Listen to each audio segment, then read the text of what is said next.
Hello to everyone and welcome to Data Chats, a series of webinars and podcasts from Pragmatic Institute that help tackle the biggest challenges facing today's data teams and data-driven organizations. My name is Erin Thibeau. I'm Marketing Manager at Pragmatic Institute and your host for today's event, the second installment in our Women in Data webinar series, brought to you by both Pragmatic Institute and our sister company, the Data Incubator. So, as some of you may know, Pragmatic has recently relaunched our data practice, which helps organizations leverage data to drive business success. Our courses and resources are designed to provide individuals and teams with actionable guidance, hands-on practice, and a business-oriented approach so they can solve problems and propel decision-making with data. And if you want to find out more about our data practice, you can go to pragmaticinstitute.com/data.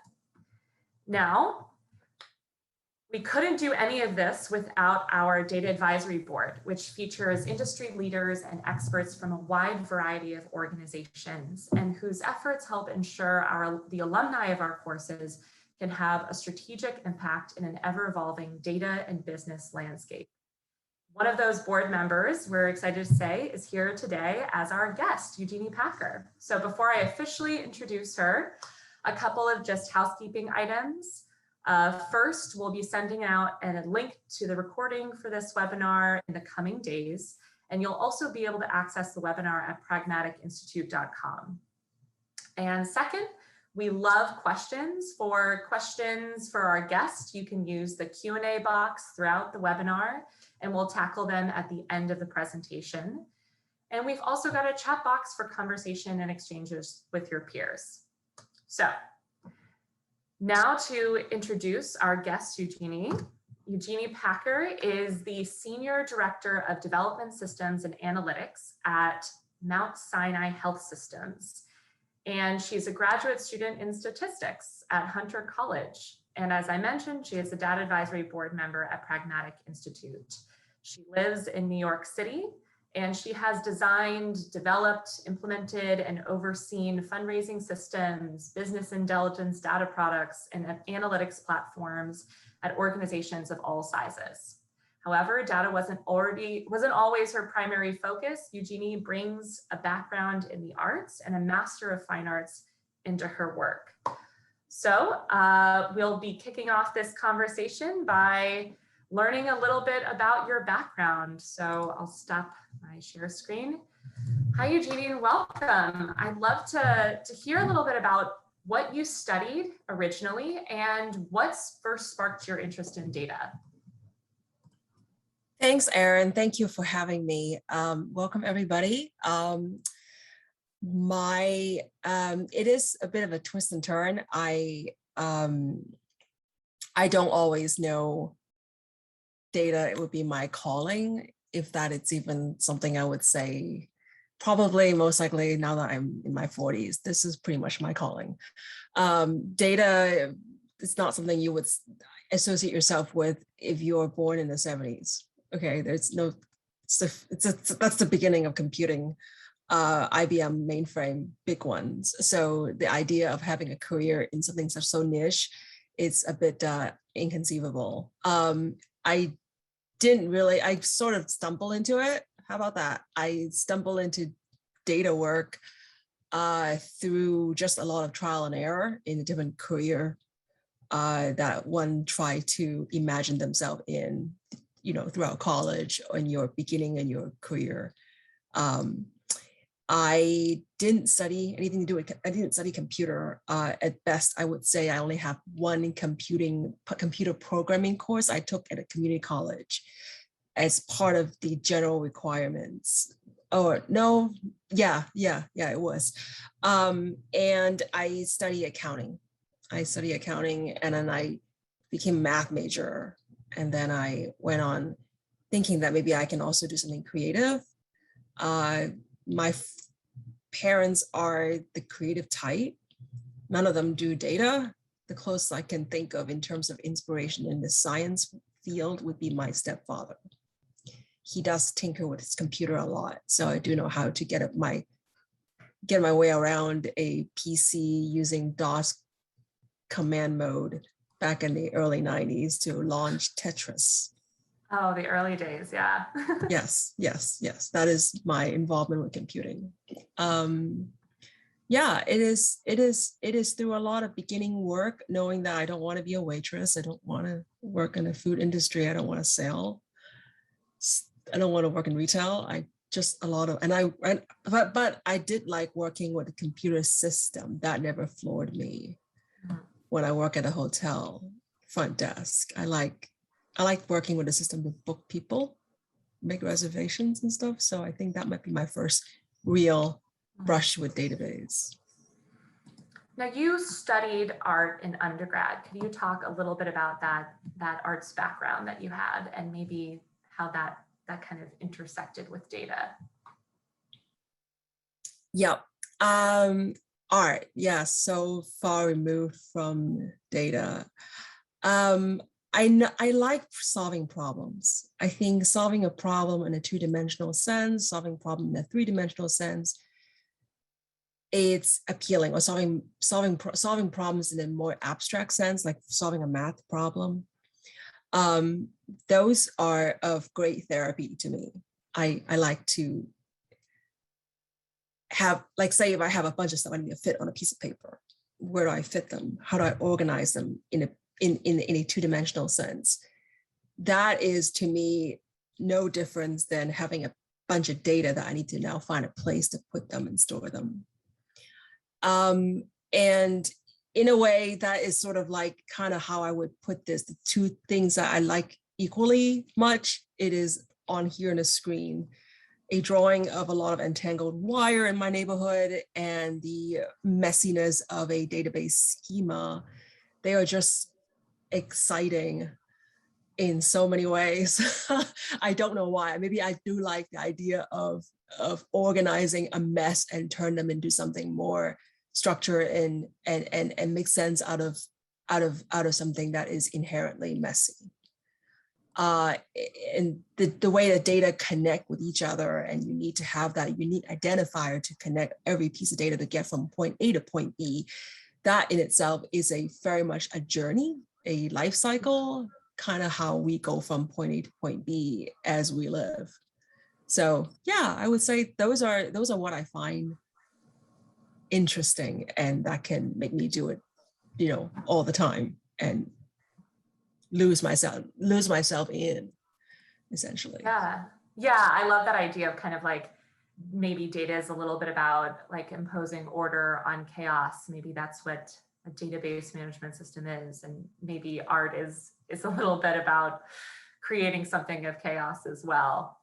So yeah, I find it really interesting that you, after graduating, you pursued your Master's of Fine Arts. How did you kind of build on that passion for fine art and then transition more into a data position after you graduated and once you were living in New York City as you were getting your master's, right?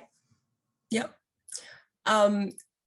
As everybody knows, college degrees are expensive, and I only had the luxury of not having to work for maybe a year in college. And most of the time before and afterwards, I do have to hold down a part-time job, one that would give you some bandwidth to do your work. And so that is sort of how I hold on to the thread of working with data. I know I have a knack for it. I learned that from even working as a college worker at a community college. Not at a community college, but while I was doing my community college degree, I knew that working with data, sitting down, it's something that I could easily do.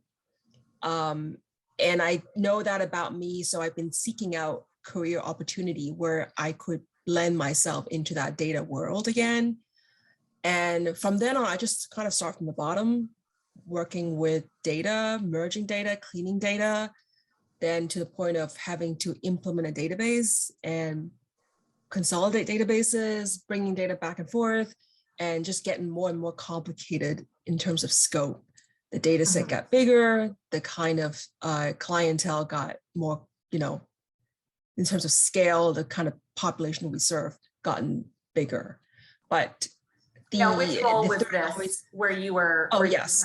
So when I moved, before I moved to, while I was still in college, after there's a gap year between my BFA and MFA, I work at the local YWCA, my second brush with nonprofit. And I just basically as a very small YWCA local operation out at West Coast, a small town of West Coast. And I just work on the database and making sure things are organized until they can get to it. I have been with nonprofit ever since, and I use that skill to sort of get myself into the arts, having moved to New York to study MFA at Brooklyn College. I need a part-time job just to pay my rent. And I work at the new museum, starting as a very bottom development assistant, just to enter data and processing membership packets. So from then on, I just find myself doing more and more with data and sort of work my way up there. It is, in a sense, fortunate that I never had to compete with other people who would have my same position. So in a sense, I am the end all be all expert. And those are the days that we don't really, especially when you work in a small company, the awareness of having to be very invested in the data world is just not always there, not always financially feasible. So they always relegate that kind of role to someone who is in the low hanging fruit, in the lower in the food chain. And I happen to love it. So I just kind of keep going and going with it, to the point that I just slowly rise to the position where I could then take my skill somewhere else, which is like 10 years ago when I got the opportunity to join Mount Sinai. Well, it sounds like, I think a lot of people have a conception of like, oh, a data entry job as being very entry level. And it sounds like there is a way, even from an entry level position, where you're simply inputting data and cleaning up data to then build on that from there until you have more and more responsibility in like putting new systems or processes in place or creating database systems themselves. So I like that, and maybe not having some direct competition and having the space to carve out a bigger role for yourself was a real advantage in that sense. Yes, and I also have the benefit of timing. Back in the 20 years ago, the awareness of data just not quite there yet. There is internet, there is computer, but there is no awareness of big data. We don't nearly transmit so much data, giving away our personal data at a pace that you currently have at the moment. So there's a lot of opportunity to sort of grow with the job and be there when the demand increase. So I see that as part of the luck aspect of it. Maybe it would because the data landscape has changed so much since you first started working in data to now. What's like kind of the biggest thing you've noticed about that change in the landscape over time? Is it the sheer like proliferation of roles, or the conception of big data and what it can do? I would say that having seen having sort of like watched on the sideline as someone who worked with data, but not quite in the middle of all of the up and coming technology, I have been always feeling like I am not good enough. I don't have what it takes to make the big bucks. Having seen all of the new products that they're peddling, these are coming in the horizon, but I don't feel like I know enough to know what it mean for me. I know it's going to cost a lot of money. So in a lot of ways, I've been watching, and when I see it enough to the point that it cascades down to my level where we could adopt it and have a use case for it, then I can make the case for bringing it in-house. But the trend has been that there is a lot of buzzwords, and they would come, and then it would be repeated. It's like a fad. It's like the word of the year, word of the quarter. But then slowly and surely, they would just eventually fade into obsolescence, and then you never hear from them again. I felt like big data, in terms of proportion, is not a word you hear anymore.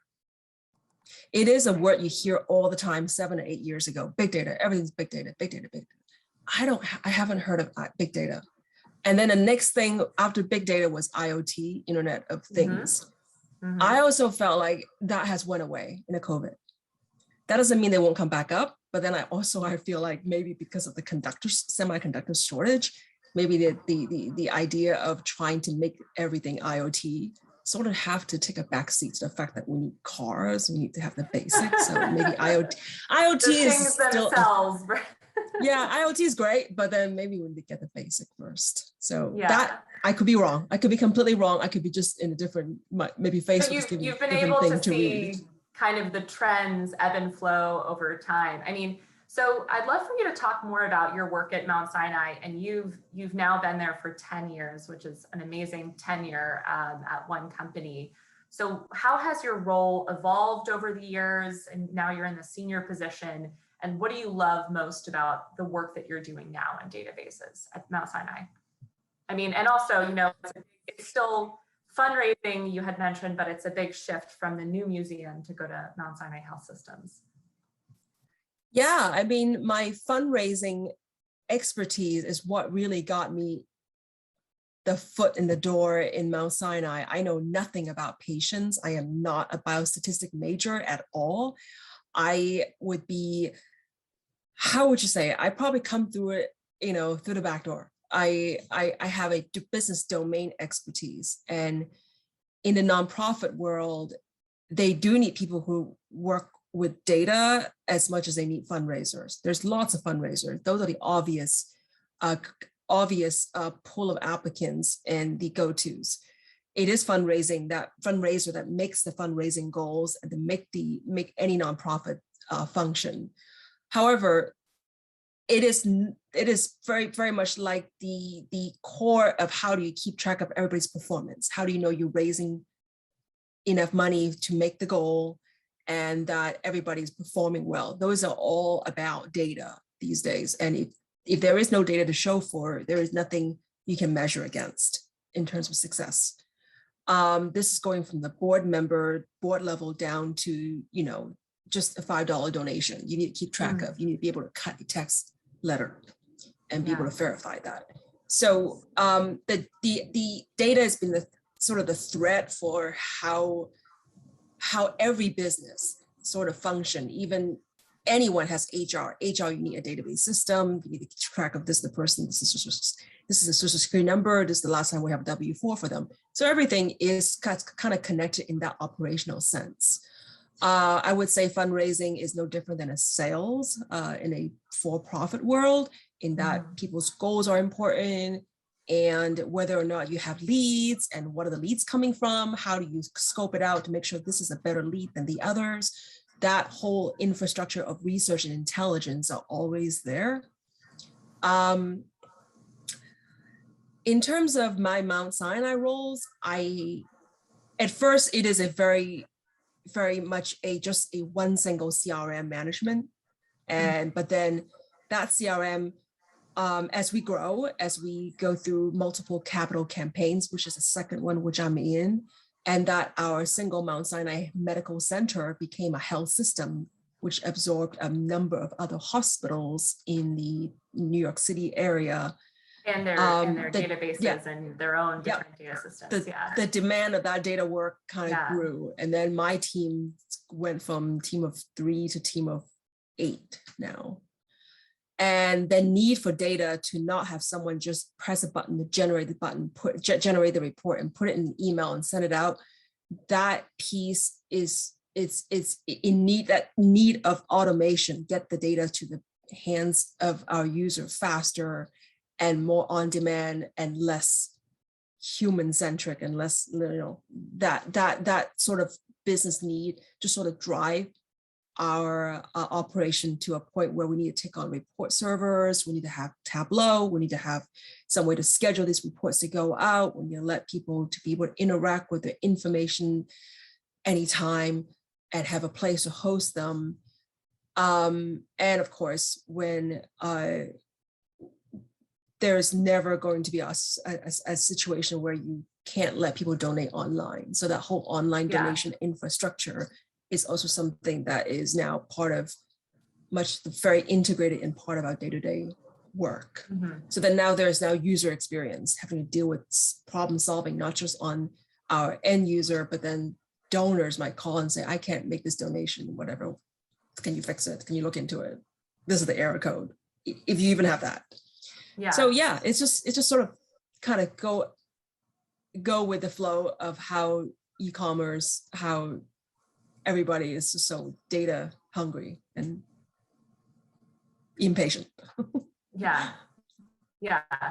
So we've talked a bit previously about how something that interests you and that works beautifully at this intersection of kind of art and design and information design and data is you think very intentionally about how you design reports and how you display the information to your stakeholders from these different databases. I think that that's a concern for a lot of people who are trying to become better storytellers around their data and who want to make sure that the information they're sharing is both heard and understood and then acted on. So if you could just talk a little bit about that interest that you have in information design, and I have an example report that you shared here. And then what is your best advice for other people who want to design reports or dashboards more effectively?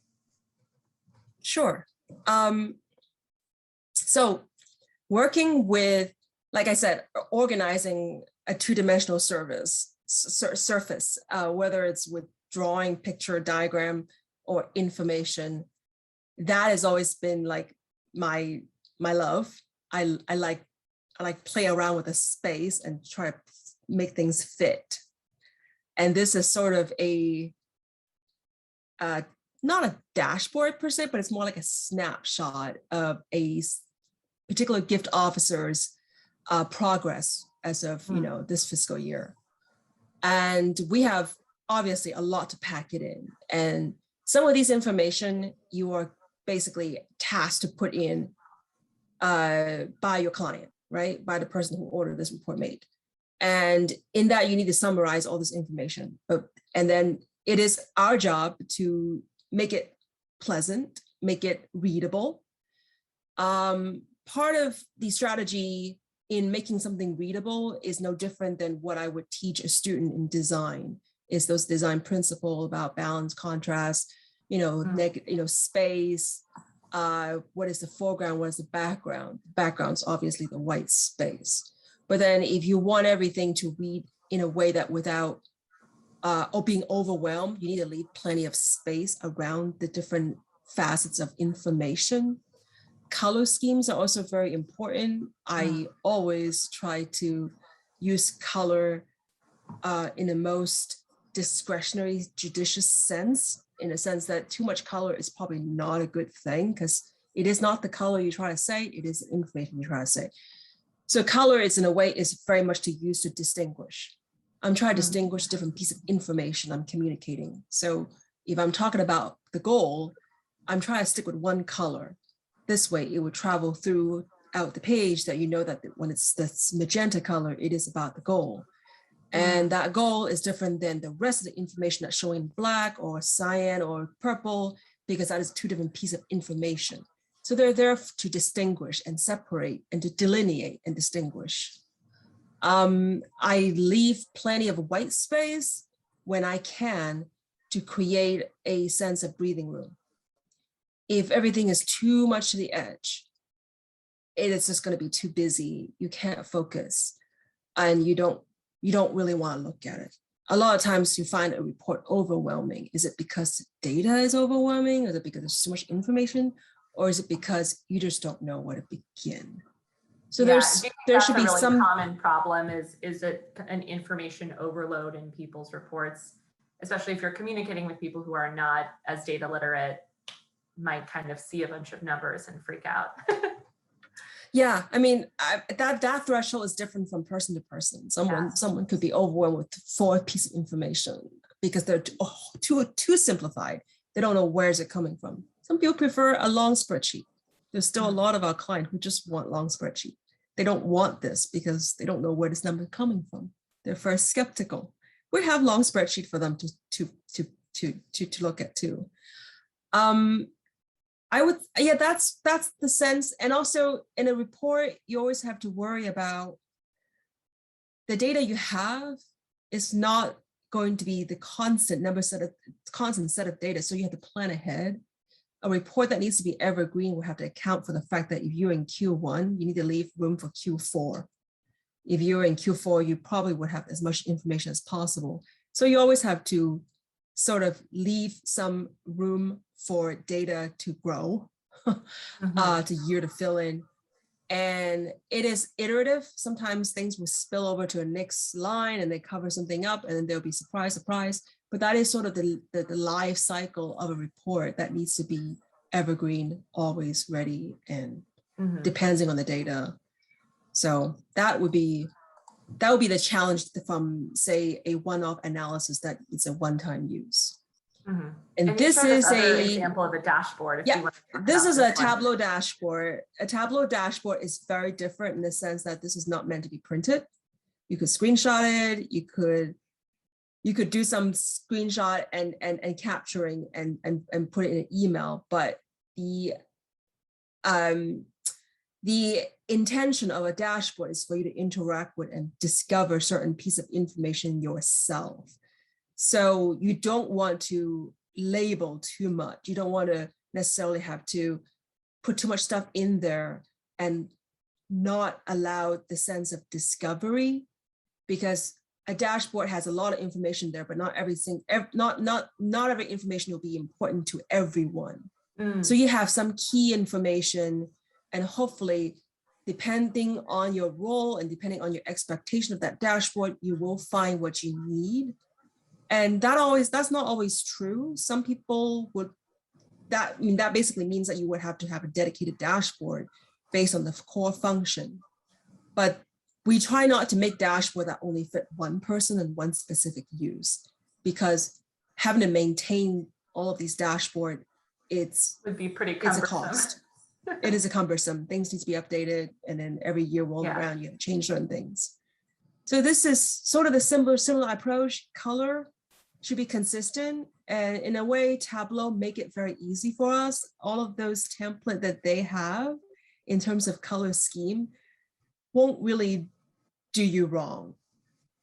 You might have to take some stuff away, like, when you're dealing with a chart, like the very top right, where there's lines going from January to 2019.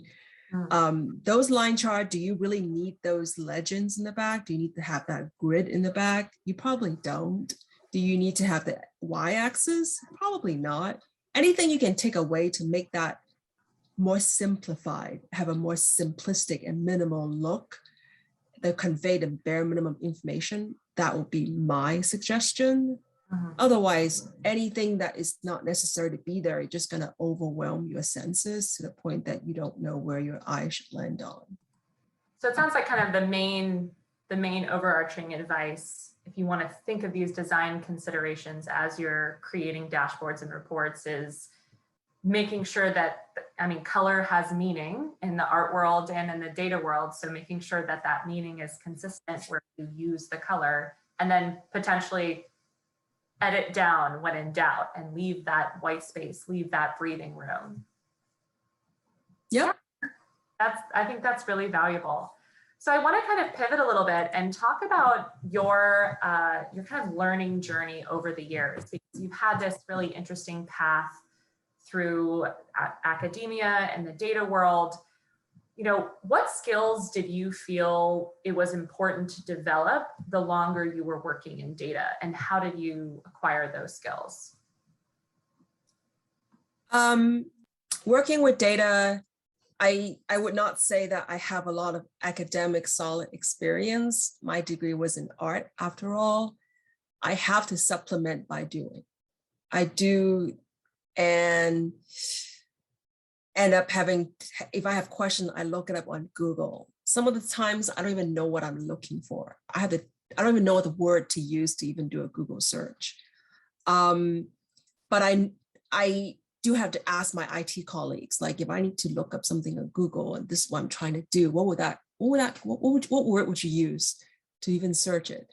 And they would then give me pointer, oh, you're looking at this, the word you're thinking of is concatenate. I'm like, oh, okay. So I type in concatenate and I got, okay, better results.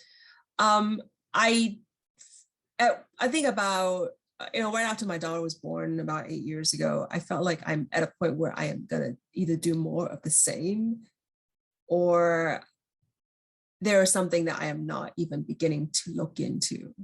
So I start poking around the internet. That's the beginning of Coursera, MOOC, where the idea that you can take your own learning in your own hand and pace your own learning and don't need to really go through it. This micro courses, nano courses sort of started to become more popular. And before that, you have to actually pay money to get in the course or learn from a continuing education environment in a college.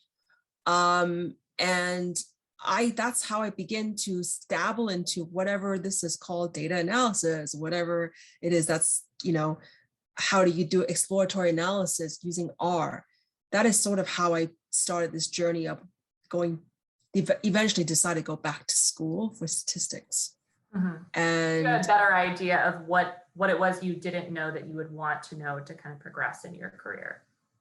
Yeah, I would say, at some point, are you happy with just doing what you do and more of it? And I feel like maybe I haven't really learned enough. There's something I can still do that is not just beyond beyond organizing data in a piece of paper, or putting them in the right place and getting them out and then putting them in. So, and it is also a good time too, because it is still a very nascent technology and an information, a body of knowledge. It's also changing in a sense that there is a lot of exciting stuff that can still happen. And so there's that level of mystery that you kind of go along with it. That appeals to me. And also I always felt kind of weird, kind of like not regret, but like, I never really did finish that math degree. I ditched an undergrad. So maybe this is my 20 years later coming full circle and trying to finish something that I haven't really managed to finish. Yeah. Now, what do you think from your statistics degree that you are close to finishing up? What do you think you want to take from that into your role at Mount Sinai? We're currently doing some predictive analytics to try to model prospect and donor behavior. That just kind of started this year. So there's definitely a lot more to be done. I have a team who is willing to sort of get on this journey with me, and I have people who are excited about doing this. So in a sense, having the statistics degree do give me some potential option to either continue what I'm doing in the business domain of fundraising and nonprofits, or I could probably try to go somewhere else and see what other business domains data need and data science considerations there are. I mean, I always felt like you have one set of skills. You're not just really only going to be able to do fundraising. Things are transferable. There's always parallel. And you can do this one thing well, doesn't mean this is all you can do. So I'm always curious about what this can take me now that I have some official qualification. Whether or not it's possible, I don't know. It seems like it's pretty frustrating out there in the sense that they always want some business domain background. Yeah. And speaking of that frustration, I mean, what do you think are the biggest challenges you've encountered?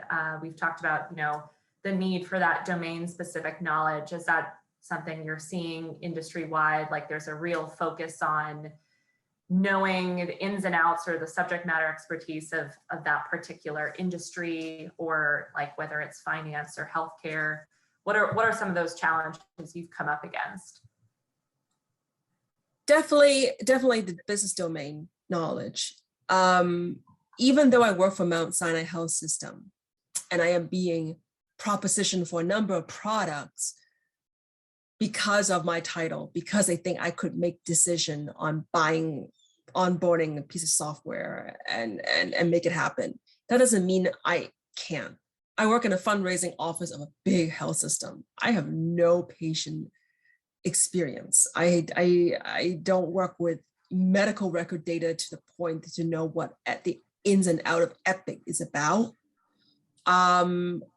So even within healthcare, I can't just make a lateral move to go suddenly work for the population health department just to wrangle with their data, because it's a totally different database you're dealing with.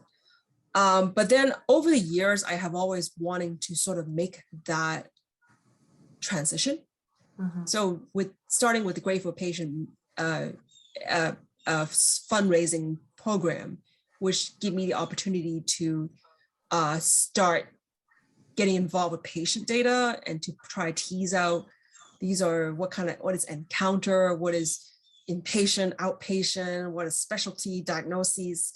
So there's all these different ways to sift through the data and the kind of question you tend to be asked when you try to get a list of patients. Well, what's the date? Do you need to see, is it insurance status? What is the name? You need to see the people who pay the insurance, pay for this, or you need to see the actual patient information. So then that world started to become a little more familiar in a sense that I could talk a pretty good talk if I must.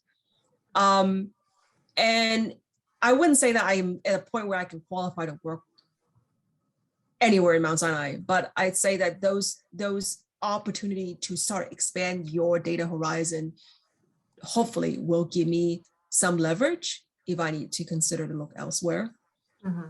And also if you're working with, fundraising solicitation, there is some marketing component that you could also associate yourself with. When we were in a lockdown, we worked with a vendor who were doing it pro bono to try to push for a donation to help with the COVID relief effort in Mount Sinai. So through that experience, I work with a lot of the kind of industry expert in the media world who talks about the world that they're in.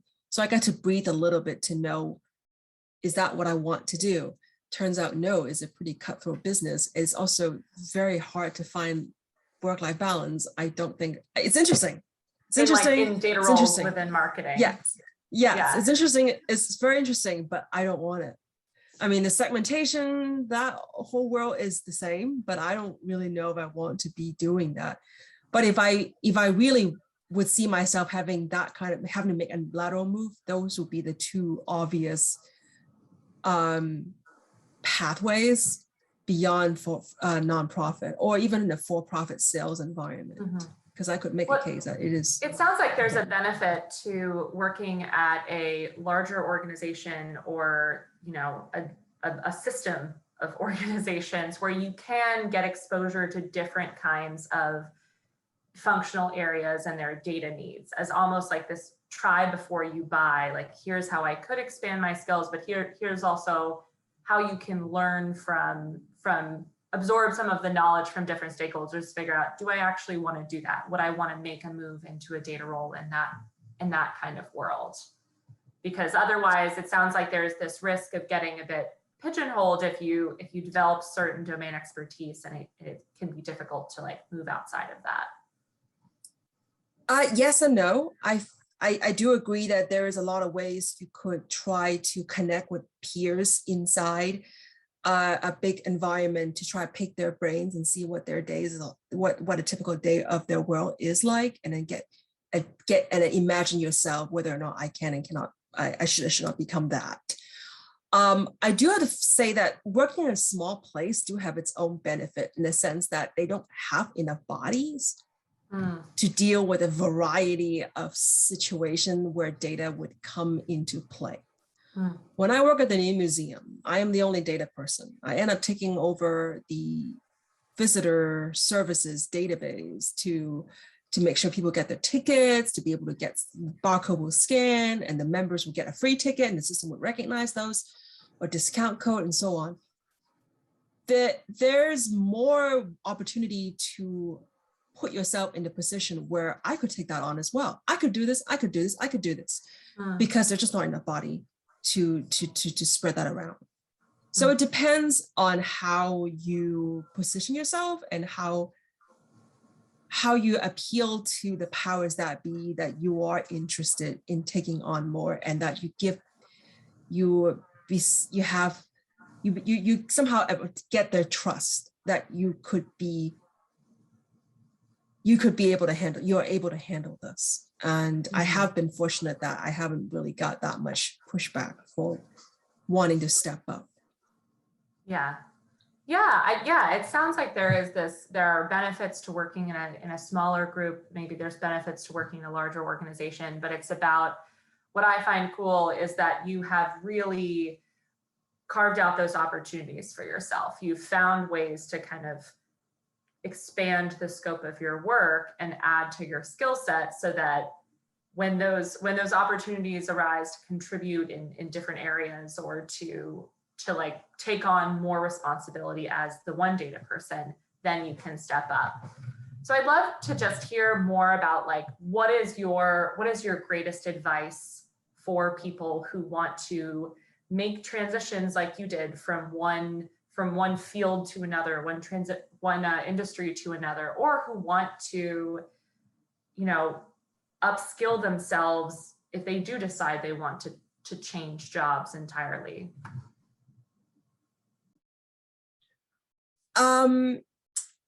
Yep, I say there's about 3 aspects of it. It is a lot of self-initiative.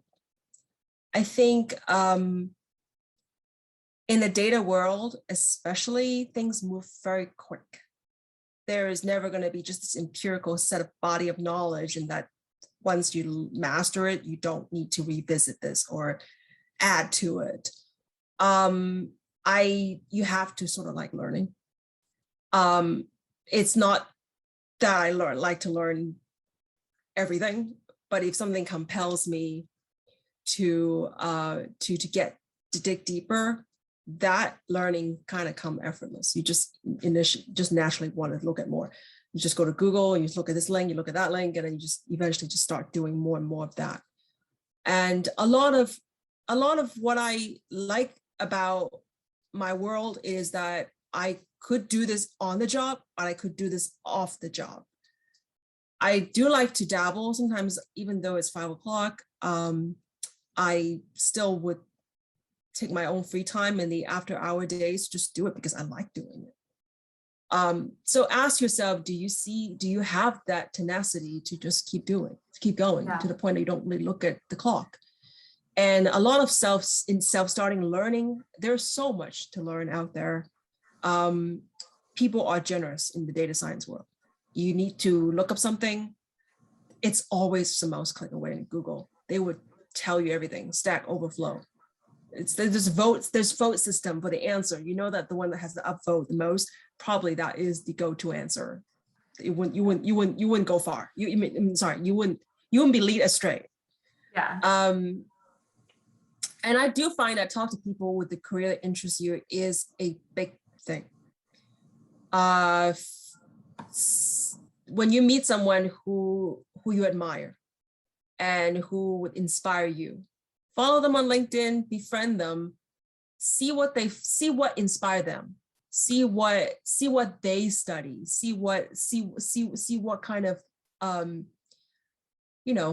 after our continuing education that they themselves pursue, and those are in a lot of ways a shortcut for you to know that if it works for him, then maybe there's a chance it works for me too. I mean, going through school in some ways like in the self-learning world, if it's a spectrum, it's self-learning versus a structured learning. Self-learning in a lot of ways is trial and error. You don't always know if this is what you need, but you have to keep looking. So you end up spending a lot of time just going through eliminating possibility. Whereas structured learning, someone just give you, these are the set of things you need to know in a course of 2 years. And if you know them, you get a degree. And so that it just sort of kind of give you a shortcut of not having to deal with all this noise that is not required of what you need to do. In some way, following the people you admire and see what they like and like the page that they like, subscribe to the thing that they are also interested in. It is in a way trying to create your own self-paced learning through some structured means because of a proven success case. Yeah. The third part is, yes, once you have done your learning, you kind of have to show it. You have to demonstrate that you can make what you learn into some kind of a deliverables.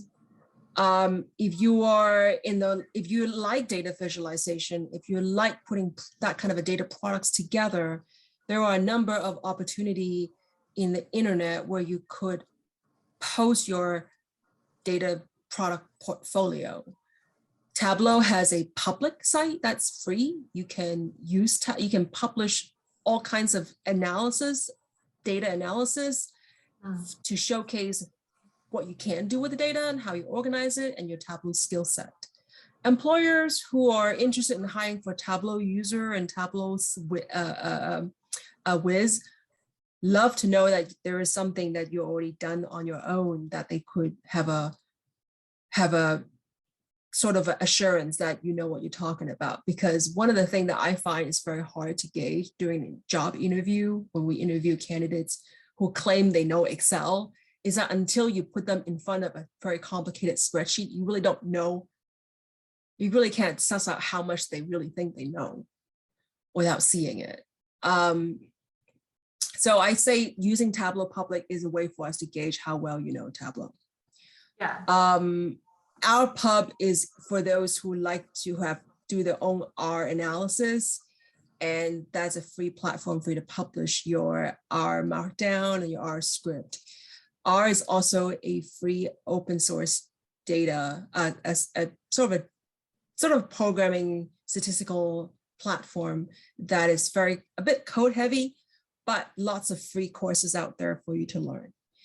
And last but not least, there is so much data through different local municipality, from federal down to yours, city level, that you could play with just to get yourself a portfolio for Tableau or some kind of a statistical analysis. Those data is out there for you to use, and it is basically pretty low risk. You make an analysis, no decisions being made, so therefore there's no really, you should feel comfortable to explore. And that is something that we didn't have back in, say, when we were in college, this abundance of data. So now I like the idea of having a portfolio of data projects or data analyses that you've completed specifically, especially using these open source data platforms. You've probably created design portfolios, art portfolios, and you've also probably created data portfolios. What is the kind of a principle for how you organize that work? I mean, would you recommend that people have projects using different data tools, different software platforms to show a variety, or do you have any kind of key advice for people in creating those portfolios for prospective employers? Always show your best self, be selective. Not everything is going to be good enough to be a showpiece. Artwork, same way. Not everything you do is going to be great. You're going to have to throw away a lot of stuff, or don't show a lot of stuff. And your first Tableau dashboard or whatever reports that you make is probably not going to be your best. But then showing them doesn't really necessarily say anything too negative. You show what you have, right? You show what you have. And if you're the beginning part of your career, it's understandable you're not going to be very good at what you're doing, but then the fact that you did it. Some of the times it's just a matter of just the effort. Showing that you have what it takes to put yourself out there, basically, it's half the battle. A lot of us are very shy, right? And we don't like we don't like to be ridicule or be critiqued in an open manner. So some of the times it's just getting over yourself to actually put something out there and own it. Yeah. I say the bravery part is what would be the most empowering. Once you realize you put it out there, share it with the world and get feedback, share it with LinkedIn, and your friends might chime in and say, maybe add some more of this, maybe take something out, that might be a little redundant. Take their advice, gets a conversation going. That is kind of how you grow. And the more you do it, you can take out the old one you do and then just keep swapping until you feel like you have something that you feel proud of. And that will be eventually something you can talk about in a job interview. Because I think those portfolio pieces is what they would, it's what would drive the conversation about how you know, because it is something concrete. It is something you've done. It's not hypothetical. It is something that you can grasp and that you can elaborate on and showcase who you are as a data science guru or expert. Yeah, I think that all of us have seen those job descriptions that say self-starter wanted. I think especially in this like really competitive data world, having the bravery and the tenacity to put yourself out there and show this work you've already done on your own time can be really valuable. So I think what I personally find so interesting about your career trajectory is that you have really identified those opportunities to grow your own skill set and to learn more. I mean, obviously we at Pragmatic Institute and the Data Incubator believe in this always finding ways to grow and to learn on your own time or in more structured environments. I mean, I think that's so important, especially in data, because the data world changes very quickly. And as you've said, like back in the 90s, it looked very different from how it looks today. So thank you so much for sharing a little about your experience. If people want to drop more questions in the chat, I think that for those who want to learn more about how to advance in their data careers and to connect their work to larger business outcomes, we've just released a new course at Pragmatic Institute, Business-Driven Data Analysis. So business-driven data analysis was developed in part with the help of our data advisory board. Eugenie is one of those data advisory board members. It teaches a proven, repeatable approach that you can leverage across data projects and tool sets to deliver timely data analysis with actionable insights. So this is one of our portfolio of offerings at the data practice at Pragmatic Institute. We also have the Data Incubator, which has intensive and immersive fellowship programs across data engineering, data science, data analytics. So if you want to get that intensive grounding and technical skills so that you can launch a career in data science, I would head to the Data Incubator. If you want to then figure out how to connect your work to larger business objectives and show that actionable business value of your data work, I would head to Pragmatic Institute. Our first session for business-driven data analysis begins on November 15th with sessions every Monday and Wednesday. So you can register online at pragmaticinstitute.com/data. And I'm also going to drop a link in the chat.